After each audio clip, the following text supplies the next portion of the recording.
Dear fish keeper, with the beautiful background of Andalusia with some clouds in the sky, today about the case for you, the pond keeper, the goldfish keeper, no, the koi keeper, a case of a koi carp which was presented to me, and I will help you to find a ways how to do a diagnosis of a problem and maybe to find some conclusions of what the work you've done.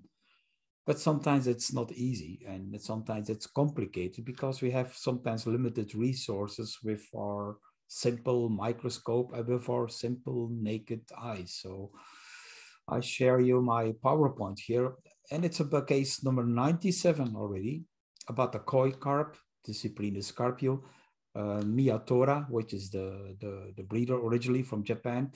The fish in the fish farm, which were they were imported at, they were losing eyes and had internal infections. A very special case.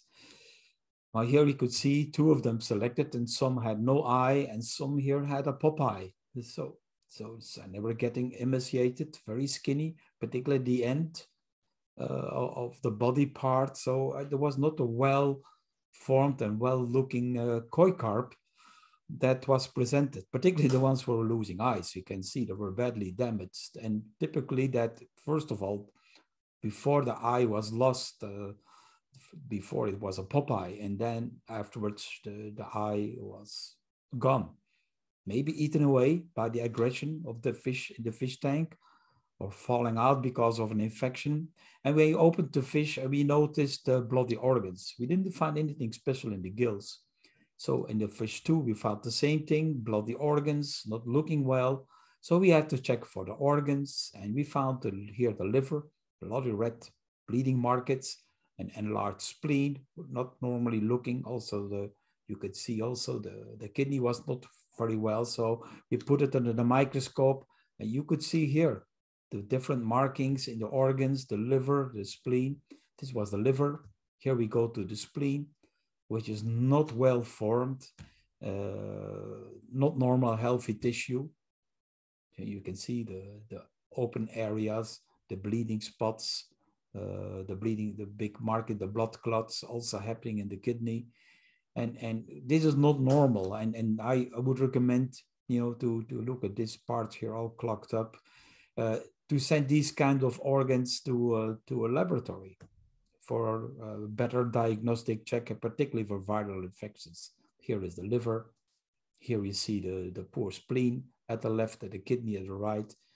So what can we recommend? Well, put the weak fish away, particularly the ones with pop eyes or with the eyes which are falling off, and the very sick ones put to sleep with Narcomore Plus. We suspect an infection with a virus, so a laboratory could help you. Maybe the bacterial infection could have been a risk. You can maybe try an antibiotic, but I don't know if that would have helped in this case. But first of all, the virus, we know if we find a virus, it cannot be treated.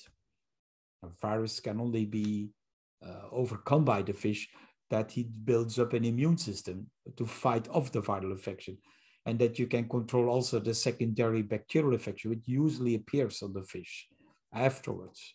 So try to optimize the immune system of the fish. With any fish you get into after importing or after you receive, and you can help that with a Dr. Bassleer Food Herbal or Forte or Professional Treat, also for koi. We have large pellets for that. And that helps particularly the fish in overcoming disease, but particularly the laboratory in this case would be a good action to take to determine if it's a virus causing this and to take further actions.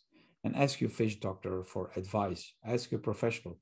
So make sure you have, when you're dealing with a lot of koi carps and you're an importer, that you deal with a good vet or a fish doctor that helps you in your guidance of applying a good diagnosis. And a good diagnosis is also using a laboratory for a good research on fish diseases and determining what is the cause. Thank you for watching.